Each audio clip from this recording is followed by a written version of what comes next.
बच्चों, हम कक्षा 11 की हिंदी पढ़ रहे हैं और हमारी पाठ्य पुस्तक का नाम है आरोह। आरोह के अंतर्गत हम गद्य खंड का अध्ययन कर रहे हैं। हमारा अध्याय है 6 और हमारे लेखक हैं वो कृष्णनाथ जी हैं। बच्चों, हम इस अध्याय 6 का जो कि स्पीति में बारिश, इसका बहुत सा भाग पढ़ चुके हैं और लेखक कृष्णनाथ जी के बारे में भी पढ़ चुके हैं। उन्होंने ये एक यात्रा वृत्तांत लिखा है। उस यात्रा वृत्तांत को हम पढ़ रहे हैं कि आज की स्थिति में हिमाचल प्रदेश के उत्तरी छोर का जो ज़िला है लाहौल स्पीति, उसमें स्पीति एक तहसील है। उस तहसील के बारे में हम पढ़ रहे हैं।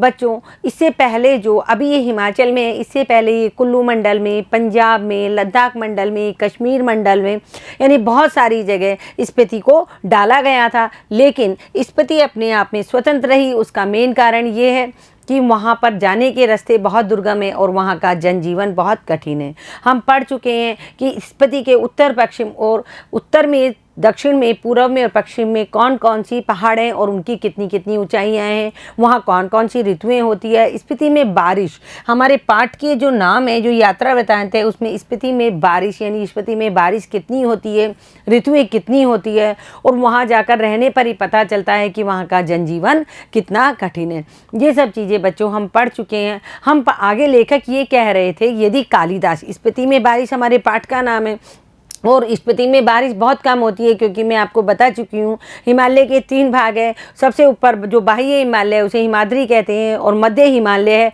और उसके नीचे है शिवालिक की पहाड़ियाँ। तो बच्चों, ये स्पीति है जो कहाँ स्थित है, मध्य हिमालय में स्थित है और वहाँ तक बरखा बहार यानी कि मानसूनी बारिश नहीं पहुँचती है, यानी मानसून वहाँ तक नहीं पहुँचता है। समुद्र तल से जो ऊँचाई पर जो बादल उठते हैं वो मध्य हिमालय तक नहीं पहुँच पाते और वहाँ बारिश बहुत कम होती है। तो उसके बारे में लेखक कह रहे हैं कि यदि कालिदास जी, जो कि एक बहुत बड़े रचनाकार थे, कवि थे, उनकी जो एक ग्रंथ है, उनकी जो एक रचना है ऋतु संहार, यदि वो स्पीति में बैठ कर के ऋतु संहार अपनी पुस्तक लिखते तो उसमें से वर्षा ऋतु का तो संहार कर देते। यहाँ संहार का मतलब है उसका विनाश ही कर देते, यानी उसको वर्षा ऋतु को तो निकाल ही देते। क्योंकि कालिदास की जो रचना है उसमें ऋतुओं का बहुत सुंदर, 6 ऋतुओं का यानी 6 ऋतुओं का बहुत सुंदर वर्णन किया गया है।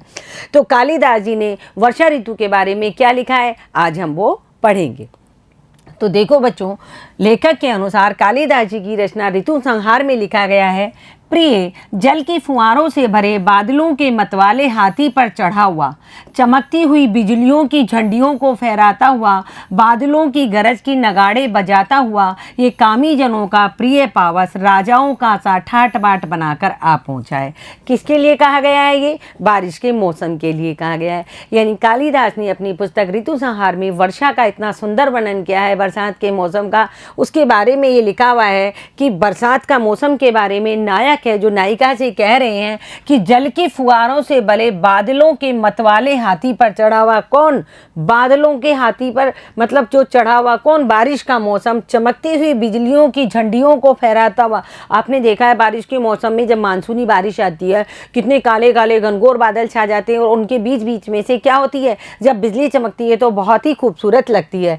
बादलों की गरज के नगाड़े बजाता हुआ। कौन? बारिश का मौसम। बादलों की गरज के नगाड़े कैसे बजते हैं बच्चों? नगाड़े बजाना मतलब बैंड बजाना या ढोल बजाते हुए। कैसे आता है? जब बादल आपस में घर्षण करते हैं तो उनकी घर्षण की आवाज़ से जो गड़गड़ाहट होती है, यदि हुआ ये कामी जनों का प्रिय पावस राजाओं का सा ठाट बाट बनाकर आ पहुँचा है। कामी जन कौन होते हैं? विलास करने वाले। जो बड़े बड़े जो कवि और लेखक हुए हैं उन्होंने जो नायक और नायिकाओं का वर्णन किया है उसमें कामी जनों का यानी विलास करने वालों का वर्णन किया गया है। उन लोगों को पावस यानी वर्षा का जो वर्षा ऋतु का जो मौसम है वो बहुत प्रिय लगता है। तो लेखक कह रहे हैं कि कालिदास जी लिख रहे हैं कि यह कामी जनों का प्रिय पावस यानी विलास करने वाले लोगों का यह वर्षा ऋतु का मौसम राजाओं का सा ठाट बाट बना करके आ पहुँचा है।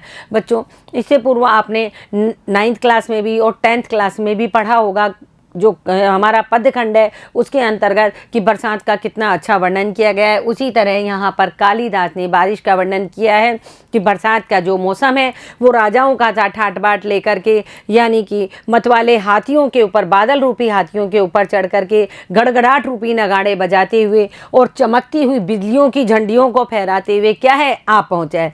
तो ये किसका वर्णन है? ये बारिश ऋतु का वर्णन है, यानी बरसात के मौसम का वर्णन है जो कालिदास के ऋतु संहार में किया गया है। अब आगे लेखक क्या कह रहे हैं, यह पावस यहाँ नहीं पहुँचता है, यानी ये जो पावस ऋतु है ये कहाँ नहीं पहुँचती है, ये स्पीति में नहीं पहुँचती है। कालिदास की वर्षा की जो शोभा है वो विंध्याचल में है। कालिदास के द्वारा जो वर्षा ऋतु का वर्णन किया गया है वो कहाँ होता है, वो विंध्याचल के पहाड़ों में होता है। स्पीति के पहाड़ों में वो सब नहीं होता, क्योंकि स्पीति मध्य हिमालय में स्थित है। हिमाचल की इन मध्य की घाटियों में यह सब नहीं है। क्यों नहीं है, क्योंकि वहाँ तक मानसूनी बादल पहुँच नहीं पाते हैं। ये जो सारी वर्णन राजाओं का सा वर्षा ऋतु का जो वर्णन है वो विंध्याचल की पहाड़ियों में ही होता है। मैं नहीं जानता कि इसका लालित्य लाहुल स्पीति के नर नारी समझ भी पाएंगे या नहीं, वर्षा उनके संवेदन का अंग नहीं है। लेखक ये कह रहे हैं कि इसका लालित्य यानी इसका जो सौंदर्य है, किसका, वर्षा ऋतु का जो सौंदर्य का वर्णन है, यदि स्पीति के नर नारियों के सामने, स्त्री पुरुष के सामने मैं जाकर करूँगा तो क्या पता वो इसको समझ पाएंगे कि नहीं समझ पाएंगे। कारण कि वर्षा उनके संवेदन यानी अनुभव का अंग नहीं है। देखो बच्चों, क्योंकि उन्होंने वर्षा को कभी अच्छे से अनुभव नहीं किया कि बारिश आती है तब कैसा होता है, इसलिए वो वर्षा ऋतु के वर्णन को समझ पाएंगे या नहीं समझ पाएंगे। हमारे साथ क्या है, हमारे जो मुख्य ऋतुएं आती है, सर्दी आती है, गर्मी आती है, बरसात आती है और बसंत ऋतु आती है। हम 4 को मानते हैं बच्चों, वैसे 6 ऋतुएं होती है, 6 ऋतुएं होती है, लेकिन जिनका अनुभव हमें होता है वो हम 4 ऋतुओं का मानते हैं। गर्मी आती है, हमें गर्मी ऋतु का अनुभव होता है, पहले से ही पता चलने लग जाता है गर्मी आएगी और कूलर पंखे सब चल जाते हैं। उसके बाद में क्या आता है, वर्षा ऋतु आती है। वर्षा ऋतु मानसूनी 4 महीने की वर्षा ऋतु आती है। जो वर्षा ऋतु आती है वो हमारे लिए बहुत महत्वपूर्ण होती है। नदी नाले सब भर जाते हैं। इसके अलावा हमने जो बांध बना रखे हैं, कुल मिलाकर के वर्षा ऋतु हमारे जीवन का आधार होती है। और वर्षा ऋतु के शीघ्र बाद शीत ऋतु शुरू हो जाती है और उसके बाद वसंत ऋतु, फिर गर्मी ऋतु। तो हमको इन सब ऋतुओं का अनुभव है, हम इनके प्रति संवेदनशील है। लेकिन स्पीति के जो लोग हैं वो वर्षा ऋतु के प्रति संवेदनशील नहीं है, क्योंकि उन्हें उसका अनुभव ही नहीं है। उन्हें तो अनुभव केवल शीत ऋतु और बसंत ऋतु का है। वसंत ऋतु में भी उनके यहाँ दिन हल्का गर्म होता है, लेकिन रातें फिर भी ठंडी होती है। तो वे मुख्य रूप से किस चीज़ को अनुभव कर सकते हैं, वो शीत ऋतु को अनुभव कर सकते हैं। आगे देखो, लेखक कह रहे हैं वे नहीं जानते कि बरसात में नदियां बहती है, बादल बरसते हैं, मस्त हाथी चिंगाड़ते हैं, जंगल हरे भरे हो जाते हैं, अपने प्यारों से बिछड़ी हुई स्त्रियां रोती कलपती है, मोर नाचते हैं और बंदर चुप मारकर गुफाओं में जा छिपते हैं। देखो, हम लोगों को इन सब चीज़ों का अनुभव है, क्योंकि हमारे यहाँ बारिश आएगी तो हमें अनुभव है कि बरसात आएगी तो कैसा मौसम हो जाएगा। लेकिन जो स्पीति के लोग हैं वो नहीं जानते कि बरसात में नदियां बहती हैं, नदी नाले उफान पे आ जाते हैं, बादल बरसते हैं, कितनी ज़ोर से, कई बार तो बहुत तेज़ मानसूनी मौसम में तेज़ मूसलाधार बारिश होती है, मस्त हाथी चिंगाड़ते हैं। ये मस्त हाथी चिंगाड़ने का मतलब जो जंगली पशु होते हैं या पशु जो भी होते हैं वो भी प्रसन्न हो जाते हैं, पशु पक्षी भी। किसमें, बरसात के मौसम में जंगल हरे भरे हो जाते हैं, चारों तरफ हरियाली छा जाती है और अपने प्यारों से बिछड़ी स्त्रियां रोती कलपती है। ये कवियों की एक कल्पना है कि बारिश का जब मौसम आता है और नायक नायिका जब आपस में बिछड़े हुए होते हैं तो विरह का जो वर्णन है वो इसके बारे में यहाँ बताया गया है। मोर नाचते हैं, वर्षा ऋतु आती है, आप सभी को पता है, पक्षी खुश हो जाते हैं और मोर भी नाचते हैं, पक्षी चहचहाने लगते हैं। बच्चों, पक्षियों को मौसम का बहुत अच्छा अनुभव होता है। और बंदर क्या कहते हैं, चुप मारकर गुफाओं में जा छिपते हैं, क्योंकि आपने वो चिड़िया बंदर की कहानी सुनी होगी कि बंदर कभी भी घोंसला नहीं बनाता और चिड़िया उसको क्या कहती है, घोंसला बनाने के लिए कहती है। इसलिए बरसात का मौसम आता है तो बंदर क्या करते हैं, बड़े बड़े चट्टानों की कंदराओं में जाकर के, गुफाओं में जाकर के छिप जाते हैं। तो ये सब क्या है, ये बरसात का मौसम है, इसका अनुभव उन लोगों को नहीं है, स्पीति के लोगों को। अगर कालिदास यहाँ आकर कहे कि अपने बहुत से सुंदर गुणों से सुहानी लगने वाली, स्त्रियों का जी खिलाने वाली, पेड़ों की टहनियों और बेलों की सच्ची सखी तथा सभी जीवों का प्राण बनी हुई वर्षा ऋतु आपके मन की सब साधे पूरी कर दे, तो शायद स्पीति के नर नारी यही पूछेंगे कि ये देवता कौन है। यानी स्पीति के नर नारियों को उसके बारे में बिल्कुल भी अनुभव नहीं है। बारिश के बारे में लेखक कह रहे हैं यदि कालिदास वहाँ बैठ करके ऋतु संहार का वर्णन करे, वहाँ लिखे और वहाँ के लोगों से कहे कि अपने बहुत से सुंदर गुणों से सुहानी लगने वाली जो वर्षा ऋतु है, जो अपने गुणों से बहुत सुंदर लगती है, चारों तरफ हरियाली छा जाती है, स्त्रियों का जी खिलाने वाली, यानी कि वो स्त्रियाँ जो अपने नायक से मिलने के लिए आतुर होती है, उनको प्रसन्न करने वाली, पेड़ों की टहनियों और बेलों की सच्ची सखी। आपने देखा है ना, बारिश के दिनों में पेड़ों की टहनियाँ हरी भरी हो जाती है, फूलों से खिल जाती हैं, बेलें हैं जो लहलाती हुई ऊपर चढ़ने लगती है, तथा सभी जीवों का प्राण बनी हुई। देखो, वर्षा ऋतु है, पानी सभी जीवों के लिए प्राण है, इसलिए सभी जीवों का प्राण बनी हुई वर्षा ऋतु मतलब कालिदास यदि स्पति के लिए लोगों से ये कहे, यदि आपके मन की सब साधे, साधे मतलब इच्छा या मुराद, आपके मन की सब इच्छा या मुराद पूरी कर दे, तो शायद स्पति के नर नारी यही पूछेंगे कि ये देवता कौन है जिसके बारे में तुमने इतनी सारी बात करी है, क्योंकि वो बरसात के मौसम का अनुभव नहीं जानते हैं। और ये देवता कौन है, कहाँ रहता है और यहाँ क्यों नहीं आता। मतलब इन सब चीज़ों के बारे में यदि कालिदास स्पति के लोगों को बताएंगे तो स्पति के लोग पूछेंगे ये कौन सा देवता है जो इतनी सारी खुशियाँ बिखेरता है और ये कहाँ रहता है और हमारे यहाँ क्यों नहीं आता है। तो देखो ये बच्चों, स्पति में कभी कभार बारिश होती है, वर्षा ऋतु यहाँ मन की साध पूरी नहीं करती, यानी अपनी जो एक इच्छा पूरी हो जाए बरसात की, वो मन की साध, मन की इच्छा यहाँ स्पति में पूरी नहीं होती। अगर अच्छे से वहाँ भी बारिश हो तो वहाँ भी चारों तरफ हरियाली हो जाए। बच्चों ऐसा नहीं है कि बारिश होने से ठंडी बढ़ती है, बारिश होने से क्या है, चारों तरफ की जो मिट्टी है उसमें नमी आ जाती है और ज़मीन की गर्मी भी बाहर निकलती है। आपने देखा है ना, अपने यहाँ बारिश, तेज़ गर्मी में जब बारिश पड़ती है तो एक बार तेज़ उमस की गर्मी हो जाती है, तो जो धरती की जो गर्मी है वो भी बाहर निकलती है और बाहर निकलने से चारों तरफ हरियाली भी छाती है। तो क्या है, जो वहाँ स्पति के लोगों की वर्षा ऋतु मन की साथ पूरी नहीं करती, यानी मन की इच्छा नहीं पूरी करती। कभी कभी बारिश होती है लेकिन मन भर के बारिश वहाँ नहीं होती है। धरती सूखी हुई है, ठंडी और वंध्या रहती है। वहाँ की धरती एकदम सूखी हुई है, ठंडी है और वंध्या रहती है। वंध्या का मतलब होता है बच्चों बांझ या बेकार, यानी वहाँ की धरती के जो गर्भ से है वो बीज या पेड़ पौधे नहीं निकलते हैं। क्यों? क्योंकि वहाँ बारिश नहीं होती है। स्पति में साल में एक फसल होती है। मुख्य फसलें हैं 2 किस्मों का, जौ, गेहूँ, मटर और सरसों, यानी कि स्पति में साल में एक ही फसल होती है।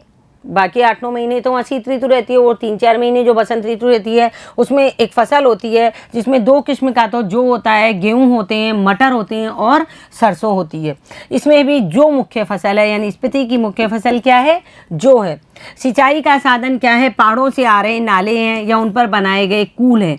ये नालियाँ पहाड़ों के किनारे किनारे बहुत दूर तक जाती है, यानी सिंचाई का तो कुछ साधन है ही नहीं, बारिश होती नहीं है। तो क्या होता है बच्चों, जो पहाड़ों से बर्फ़ पिघल करके आती है, वो बर्फ़ पिघल करके, और जैसे बसंत का मौसम आएगा, सूरज की धूप जब उनके ऊपर पड़ती है, आप कभी ऊपर पहाड़ों की तरफ गए हो तो बच्चा ऐसा नहीं है कि वहाँ धूप नहीं पड़ती है। आप अपने जो उत्तरी पूर्वी भारत की तरफ, मेघालय की तरफ जाओगे या ऊपर सिक्किम के उधर जाओगे तो वहाँ जितना ज़्यादा हम ऊपर जाते हैं वहाँ उतनी ज़्यादा ही धूप तेज़ होती है। तो पहाड़ों की जो बर्फ़ है वो थोड़ी बहुत पिघल के नीचे आती है और जब वो पानी के रूप में बहती है तो पहाड़ों के किनारे किनारे वो एक नाली के रूप में बहती है। उससे ला करके ये लोग अपने जो फसल है उसकी सिंचाई करते हैं। तो सिंचाई का मुख्य साधन क्या है, पहाड़ों से आ रहे नाले हैं या उन पर बनाए गए कूल है। कूल क्या होते हैं बच्चों, 2 हलों से जोती जा सके इतनी धरती, मतलब इतनी धरती ले लेते हैं वो जो 2 हलों से जोती जा सके, जिसे वो पहाड़ों के नीचे नीचे जो पानी बह रहा है उस पानी से ला करके अपने फसलों की सिंचाई करते हैं। ये नालियाँ होती है जो पहाड़ों के किनारे किनारे बहुत दूर तक जाती है, क्योंकि जो पानी है वो ऊपर से आ रहा है, बर्फ़ पिघल रही है पहाड़ों के सारे और बिल्कुल पहाड़ की तलहटी में नीचे आता है और सारे बहकर आगे तक चला जाता है। स्पीति नदी का तट इतना चौड़ा कि इसका पानी किसी काम नहीं आ सकता। जो वहाँ एक स्पीति घाटी में स्पीति नदी जो बह रही है, जिसके साथ लेखक का बहुत बड़ा स्नेह है, लेखक कहता है उसका पाट इतना ही चौड़ा है कि उससे ज़्यादा क्या है, सिंचाई नहीं हो सकती। स्पीति में ऐसी भूमि बहुत है जो खेती के लायक बनाई जा सकती है, पर शर्त इतनी है कि उसके लिए स्पीति में जल उलीचा जाए या फिर पानी का कोई और स्रोत पहुँचाया जाए।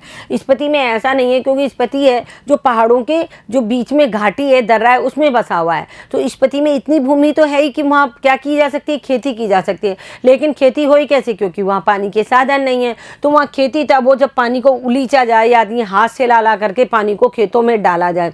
आजकल तो बच्चों कितने साधन हो गए हैं कि कैसे फव्वारे से चारों तरफ खेतों में सिंचाई होती है। लेकिन स्पीति में क्या है, आज भी जनजीवन बहुत कठिन है। वहाँ पानी के स्रोत नहीं है। वहाँ पानी के नए नए स्रोत मतलब साधन यदि लगाए जाएं तो ज़रूर वहाँ पर भी अच्छी फसलें हो सकती हैं। अब देखो, स्पीति में कोई फल नहीं होता है, मटर और सरसों को छोड़कर कोई सब्जी नहीं होती है। शायद ऊंचाई, वायुमंडल के दबाव में कमी, ठंड की अधिकता, वर्षा की कमी वगैरह के कारण यहाँ पेड़ भी नहीं होते हैं। इसलिए स्पीति विशेषकर नंगी और वीरान है। अब आप देखो बच्चों, वहाँ का जनजीवन कितना कठिन है। वहाँ कोई भी फल नहीं होता है, किसी भी तरह का कोई फल नहीं होता है। मटर और सरसों को छोड़कर किसी तरह की कोई भी सब्जी नहीं होती है। इसका मुख्य कारण क्या हो सकते हैं? शायद वो अधिक ऊंचाई पर है, वायुमंडल के जो दबाव में है वहाँ कमी है, ठंड की वहाँ अधिकता है, वर्षा की वहाँ कमी है। इन सब कारणों से वहाँ पेड़ पौधे भी नहीं होते हैं। इसलिए स्पीति विशेषकर नंगी और वीरान है। नंगी का मतलब वहाँ के पहाड़ों पर पेड़ पौधे बिल्कुल भी नहीं हैं, तो वो खड़े सीधे पत्थरों के पहाड़, चट्टानों के पहाड़ दिखाई देते हैं। और वीरान मतलब सुनसान है। आगे देखो बच्चों, वर्षा यहाँ एक घटना है। वर्षा यहाँ एक घटना है। जैसे कभी कभी जो घटना घट जाती है वो घटना है वर्षा। ये एक सुखद संयोग है। क्या है? सुखद संयोग का मतलब होता है सुख देने वाली घटना है। कैसी घटना है? सुख देने वाली घटना है। लेखक कह रहे हैं, हम काजा के डाक बंगले में सो रहे थे तो लगा कि कोई खिड़की खड़का रहा है। देखो वहाँ मैंने आपको बताया स्पीति में दो जगह, एक केलंग है और एक काजा है। तो लेखक कह रहे हैं, मैं काम काजा के डाक बंगले में सो रहे थे तो लगा कि कोई खिड़की खड़का रहा है। आधी रात का भी पिछला पहर है। आधी रात का पिछला पहर है मतलब सुबह के 4 बज रहे होंगे। इस समय कौन है? लैंप की लो तेज की और खिड़की का एक पल्ला, पल्ला मतलब खिड़की का एक हिस्सा उन्होंने खोल के देखा। पल्ले का मतलब होता है हिस्सा। तो तेज हवा का झोंका मुंह और हाथ को जैसे छीलने लगा। मतलब जैसे ही लेखक ने डाक बंगले की खिड़की को खोला कि बाहर कौन खिड़की खड़का रहा है, तो उसमें से तेज हवा का झोंका आया, इस तरह मानो कोई चाकू से जो खाल होती है उसको छील रहा हो। मैंने पल्ला भिड़ा दिया, यानी मैंने उसको क्या कर दिया? खिड़की का जो हिस्सा था उसको बंद कर दिया। और उसकी आड़ से यानी ओट से, यानी उसकी ओट से टेढ़ा खड़ा होकर के जब मैं देखने लगा कि बारिश हो रही थी। क्या हो रही थी? बारिश हो रही थी। मैं उसे देख नहीं रहा था, सुन रहा था। यानी उस होती हुई बारिश को लेखक देख नहीं रहे हैं, सुन रहे हैं। देखेंगे तो सामने से, मतलब बारिश अगर देखेंगे तो तेज हवा के, ठंडी हवा भी आ रही थी। अंधेरा, ठंड और हवा का झोंका आ रहा था। मतलब मैं बारिश को देख नहीं रहा, मैं सुन रहा था। बारिश की आवाज़ आ रही थी, अंधेरा हो रहा था, ठंड हो रही थी बाहर और हवा का तेज झोंका आ रहा था। आगे देखो बच्चों, जैसे बर्फ का अंश लिए तुषार जैसी बूंदें पड़ रही थी। मतलब कैसी बूंदें पड़ रही थी लेखक के अनुसार? तुषार का मतलब बर्फ। बच्चों वहाँ बारिश किसकी होती है? बारिश पानी के बूंदों की नहीं होती है। चारों तरफ बर्फ ही बर्फ है, तो बर्फ के छोटे छोटे टुकड़े गिर रहे हैं, जिसको अपन स्नोफॉल कहते हैं। क्या कहते हैं? स्नोफॉल। यानी बर्फ की ही बारिश हो रही थी। बर्फ की बूंदें जैसी बूंदें पड़ रही थी, जैसे नगाड़े पर थाप पड़ रही थी। जो बर्फ की बूंदें हैं वो जब पत्थरों पर गिर रही थी, वहाँ तो पत्थर ही पत्थर है, उन पत्थरों पर गिर रही थी तो ऐसे लग रहा था जैसे नगाड़े पर थाप, यानी कोई ढोल बज रहा है। दुंगछैन को हवा बजा रही थी। दुंगछैन क्या होता है बच्चों? ये एक तरीके का वाद्य यंत्र होता है, यानी महाशंख होता है जिसे फूंक मार करके बजाया जाता है। एक बड़ा शंख होता है जिसमें फूंक मारते हैं, तो ये फूंक मारने से इसमें से अच्छी ध्वनि निकलती है, उसे दुंगछैन कहते हैं। इसलिए एक तरीके का ये वाद्य यंत्र है। तो इस तरीके की आवाज़ आ रही थी मानो कि दुंगछैन बज रहा है। और दुंगछैन को कौन बजा रहा है? हवा बजा रही है। महाशंख की ध्वनि यानी दुंगछैन की ध्वनि घाटी में तैर रही थी। यानी जो बारिश की आवाज़ है, जो बर्फ़ की बूंदें पड़ रही थी, वो इस तरीके की ध्वनि कर रही थी, इस तरह की आवाज़ कर रही थी मानो महाशंख यानी दुंगछैन बज रहा है। और उसको कौन बजा रहा है? हवा बजा रही है। स्पीति की घाटी में वर्षा हो रही थी, कमरे में ठंड बढ़ रही थी। अब देखो पहले ठंड है, ऊपर से बारिश की बूंदें गिर रही थी। बारिश की बूंदें भी बर्फ़ के रूप में गिर रही थी, तो कमरे में ठंड बढ़ गई। लेखक कह रहे हैं, मैं बिस्तर में पड़ा पड़ा मालूम नहीं कब सो गया, और जब सुबह उठा तो चाय पीते पीते सुना कि स्पीति के लोग कह रहे हैं कि हमारी यात्रा कैसी है, शुभ है। स्पीति में बहुत दिनों बाद बारिश हुई है। यानी कि सुबह जब, उस वक्त तो लेखक सो गए क्योंकि ठंड बहुत थी, और जब वो अपने बिस्तर में जाकर के बैठे तो उन्हें पता नहीं कम नींद लग गई। और जब सुबह उठे और वो जब चाय पी रहे थे तो उन्होंने सुना कि लोग कह रहे हैं कि जो ये लेखक कृष्णनाथ और उनके साथी जो आए हैं वो बहुत शुभ है, क्योंकि आज हमारे यहाँ स्पीति में बहुत दिनों बाद बारिश हुई है। तो बच्चों हमारे पाठ का नाम है स्पीति में बारिश। ये एक यात्रा वृतांत है। हमने पूरी स्पीति में कृष्णनाथ जी के द्वारा इस यात्रा वृतांत को पढ़ा और हमने पूरी स्पीति में क्या किया? घूमे हम पूरी स्पीति, उसकी स्पीति की भौगोलिक स्थिति को जाना, उसके इतिहास को जाना और उसके जनजीवन के बारे में जाना। तो बच्चों कृष्णनाथ जी हैं जो उनके लिखे हुए यात्रा वृतांत इस तरीके के होते हैं। यदि कोई व्यक्ति वहाँ घूमने नहीं गया तो भी वो बैठे बैठे उस जगह का सारा क्या कर लेता है? दर्शन कर लेता है। तो बच्चों आज हमारा ये पाठ यहाँ पूर्ण हो गया। इससे संबंधित कुछ प्रश्न हमारी पाठ्य पुस्तक में आए, उन्हें हम करने का प्रयास करेंगे। देखो बच्चों, हमारा पहला प्रश्न है, इतिहास में स्पीति का वर्णन नहीं मिलता क्यों? इतिहास, जब हम इतिहास पढ़ते हैं तो हम बहुत पीछे तक भी यदि हम इतिहास को पढ़ें तो उसमें स्पीति का कहीं नाम नहीं आता है। क्यों नहीं आता है? क्योंकि स्पीति ऊंची पर्वत श्रेणियों से घिरा हुआ है और यहाँ पहुँचने का रास्ता बहुत दुर्गम है। जब तक कोई वहाँ जाएगा नहीं, वहाँ के बारे में लिखेगा नहीं, तो इतिहास कैसे पता चलेगा? अत्यधिक ऊंचे दर्रों और कठिन रास्तों के कारण इसका इतिहास भी बहुत कम रहा है। ऊंचे ऊंचे दर्रों, दुर्गम रास्तों की वजह से लोग वहाँ पहुँच नहीं पाते, इसलिए वहाँ कोई इतिहास बना ही नहीं। हाँ, एक बार एक जोरावर सिंह नाम का एक व्यक्ति आया था, उसने जरूर वहाँ पर आक्रमण किया और वहाँ बनाए हुए जितने भी बौद्धों के विहार थे उनको लूटा था। यहाँ का जीवन कैसा है? सीमित जनसंख्या वाला है, बहुत अधिक जनसंख्या भी नहीं है। 1901 से लेकर के और 1971 तक यहाँ केवल 3 से 4 हज़ार लोग ही बढ़े। तो यह बहुत सीमित जनसंख्या वाला क्षेत्र है, क्योंकि न तो यहाँ आने जाने के रास्ते हैं और न ही संपर्क करने के कोई साधन है। ना तो यहाँ कोई आने जाने के अच्छे रास्ते, पहाड़ों से, दर्रों से निकल के लोग जाते हैं, और ना ही यहाँ आसपास की जो गांव के लोग हैं वो भी, उनके पास भी दूर संचार के ऐसे कोई साधन नहीं है जिनसे वो क्या कर सके, संपर्क कर सके। ब्रिटिश राज से पहले जब केलंग में राजा राज करता था तो उन लोगों के पास, जब वो काजा के सूबेदार से बात करता था तो वो भी वायरलेस सेट के जरिए ही बात करता था। यहाँ 8-9 महीने तक क्या होती है, शीत ऋतु यानी सर्दी की ऋतु छाई रहती है, जिसके कारण लोग बाहर नहीं निकल पाते हैं।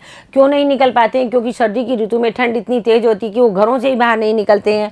और शेष महीनों में बसंत ऋतु आती है, शेष बाकी के बचे हुए 3-4 महीनों में बसंत ऋतु आती है जिनमें वो खेती करते हैं। इतने में यहाँ का जनजीवन सामान्य नहीं होता। जो 3-4 महीने वसंत ऋतु के आते हैं उनमें कैसे जनजीवन सामान्य होगा, क्योंकि 9 महीने तो घरों में बंद रहते हैं। अतः यहाँ भौगोलिक परिस्थिति के कारण यहाँ इतिहास का निर्माण नहीं हो पाया। इसका मुख्य कारण ये है कि स्पीति की भौगोलिक स्थितियाँ बनी हुई है पृथ्वी के ऊपर, जो उसके कारण यहाँ कोई इतिहास का निर्माण नहीं हो पाया। इसके साथ ही यहाँ न कोई उल्लेखनीय घटनाएँ घट सकी। इन सभी कारणों से इतिहास में स्पीति का वर्णन नहीं मिलता है। हमारा अगला प्रश्न है बच्चों, स्पीति के लोग जीवन यापन के लिए किन कठिनाइयों का सामना करते हैं? हम पाठ में पढ़ते हुए आए हैं कि स्पीति के लोग जीवन यापन के लिए अनेक प्रकार की कठिनाइयों का सामना करते हैं। यहाँ के विरल निवासी संचार के साधनों से रहित होने के कारण आपस में एक दूसरे से कटे रहते हैं। बच्चों, स्पीति में थोड़ी थोड़ी दूर पे जो गाँव बने हुए हैं, वहाँ के लोग आपस में एक दूसरे से बातचीत भी नहीं कर सकते, और एक गाँव से दूसरे गाँव में जाने में भी उनको बहुत कठिनाइयाँ महसूस होती हैं, क्योंकि रास्ते बहुत ख़राब है, इसलिए एक दूसरे से कटे रहते हैं।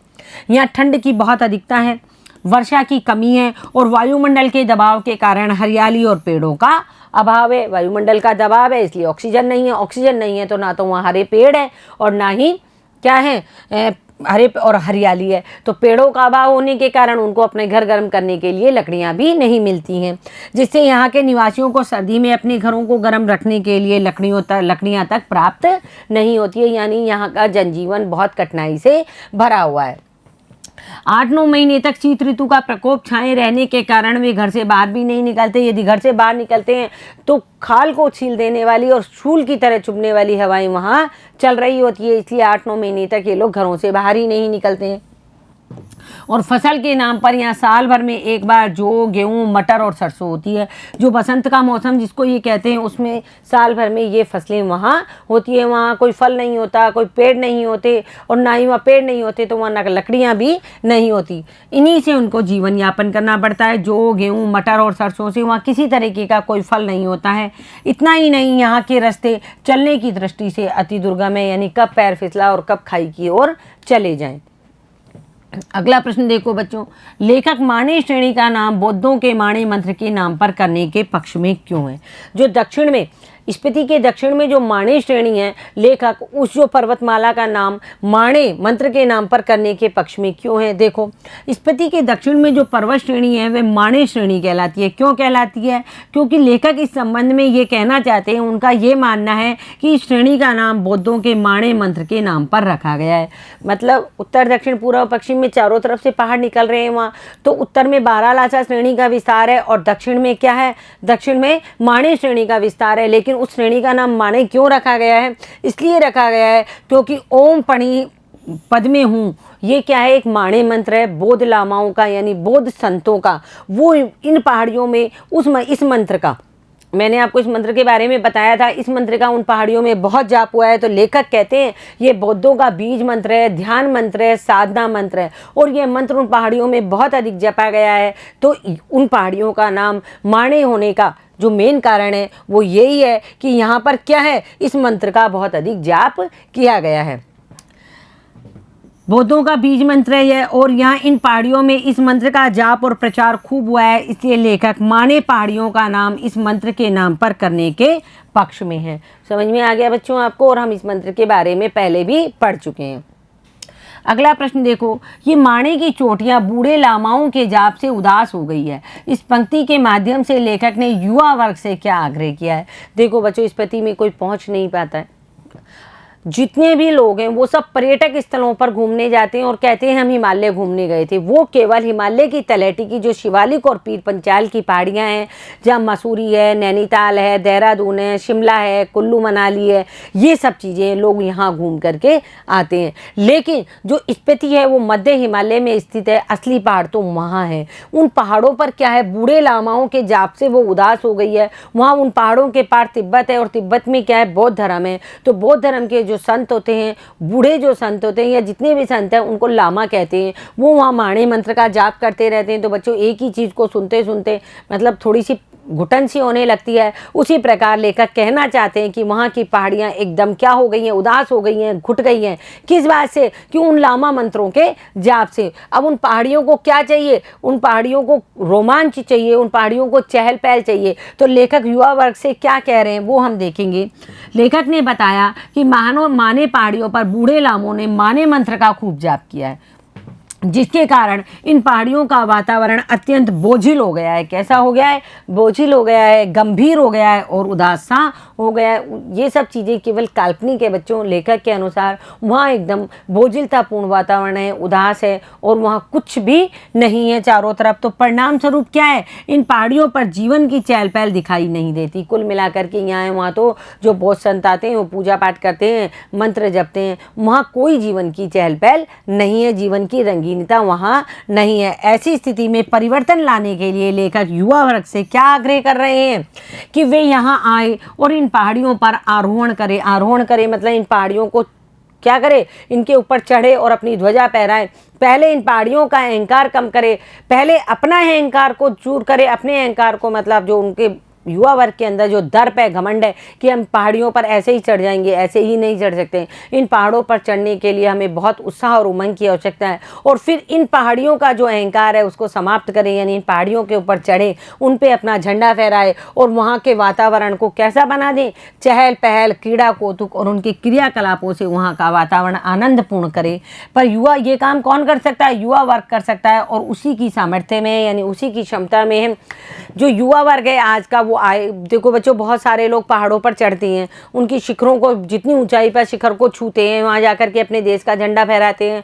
जैसे हमारे यहाँ से बचेंद्री पाल है, संतोष यादव है, बहुत सारे लोग हैं जो बड़ी बड़ी कंचनजंगा जैसी पहाड़ियों पर चढ़े हैं, माउंट एवरेस्ट पर चढ़े हैं। तो लोग चढ़ते हैं तो लेखक यही कहना चाहते हैं वहाँ क्या है, बिल्कुल सुनसान है, कोई नहीं, वीरान है, बीहड़ है। तो वहाँ पर आज का युवा वर्ग जाए, उन पहाड़ियों को आरोहण करे, उनके शिखरों को जाकर के छुएं, उनके ऊपर अपनी ध्वजा आरोहण करें और ये ताकि वहाँ क्या हो, चहल पहल हो, क्रीड़ा कौतुक हो और उनके क्रियाकलाप आनंदपूर्ण हो सके। ये काम कौन कर सकता है? ये काम केवल युवा वर्ग ही कर सकता है, क्योंकि उसी में ही ऊपर तक चढ़ने की क्षमता है। अगला प्रश्न देखो बच्चों, वर्षा यहाँ एक घटना है, एक सुखद संयोग है। लेखक ने ऐसा क्यों कहा है कि वर्षा वहाँ एक घटना है, एक सुखद घटना है? कैसी घटना है? सुखद घटना है। क्यों? क्योंकि वहाँ वर्षा कभी कभार ही होती है, हमारी तरह मानसूनी ऋतुएं वहाँ नहीं आती हैं। लेखक ने बतलाया कि इस स्थिति में वर्षा न के बराबर होती है, क्योंकि ये मानसून की पहुंच से परे है, यानी मानसून की पहुंच से बहुत दूर है। लेखक ने जब वहां पहुंचने पर वर्षा की बूंदों की आवाज़ सुनी तो कहने लगा कि वर्षा एक घटना है, यानी वर्षा जो बारिश की बूंदें, वहाँ जो बर्फ़ की बूंदें गिर रही थी, उसके लिए लेखक ने कहा कि वर्षा वहाँ एक सुखद घटना है, एक सुखद संयोग है। बहुत अच्छी बात है उन लोगों के लिए वर्षा होना। इसलिए यहाँ पेड़ नहीं होते हैं। क्या नहीं होते हैं? पेड़ क्यों नहीं होते हैं? क्योंकि बारिश नहीं होती है। जिस दिन यहाँ कभी वर्षा होती है उसे यहाँ के निवासी सुख का चिन्ह मानते हैं। यानी जब लेखक गया और वहाँ जाकर के जब लेखक गए तो उस दिन बारिश हुई तो वहाँ के निवासियों ने क्या कहा कि आप हमारे लिए बहुत शुभ हैं, क्योंकि आज हमारे लिए बहुत ही सुखद दिन है, क्योंकि आज यहाँ स्पीति में बारिश हुई है। अगला प्रश्न देखो बच्चों, स्पीति अन्य पर्वतीय स्थलों से किस प्रकार भिन्न है? अब मैं आपको ये बता चुकी हूँ, स्पीति मध्य हिमालय में स्थित है। स्पीति अन्य पर्वतीय स्थलों से इस प्रकार भिन्न है, यहाँ की पहाड़ियाँ अन्य पर्वतीय स्थलों से बहुत अधिक ऊंची है। कैसी है? बहुत अधिक ऊंची है। इनकी ऊंचाई 13,000 फीट से लेकर 21,000 फीट तक है।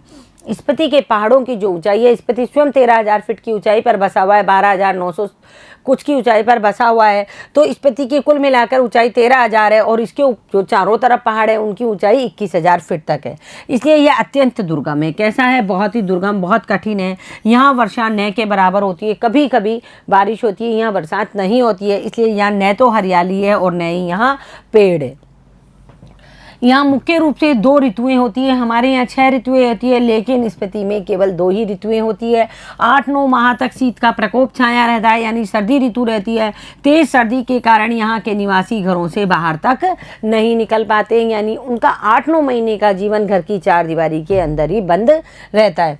यहाँ फसल के नाम पर क्या क्या होता है बच्चों? गेहूँ, जौ, सरसों और मटर होती है, और ये जो फसल है इसी फसल से ये अपना जीवन यापन करते हैं।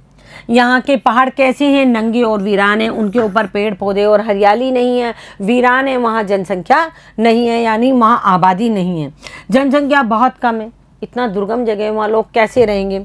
जबकि अन्य पर्वतीय स्थलों पर, जो बाकी के पर्वतीय स्थल है, जो हिमालय के निचले भाग में हिमालय का जो तलवा है या तलहटी है, जिसे हम शिवालिक या पीठ पंचाल की पहाड़ियाँ कहते हैं, वहाँ पर वर्षा है, हरियाली है, आने जाने की सुगमता है, आने जाने के साधन है।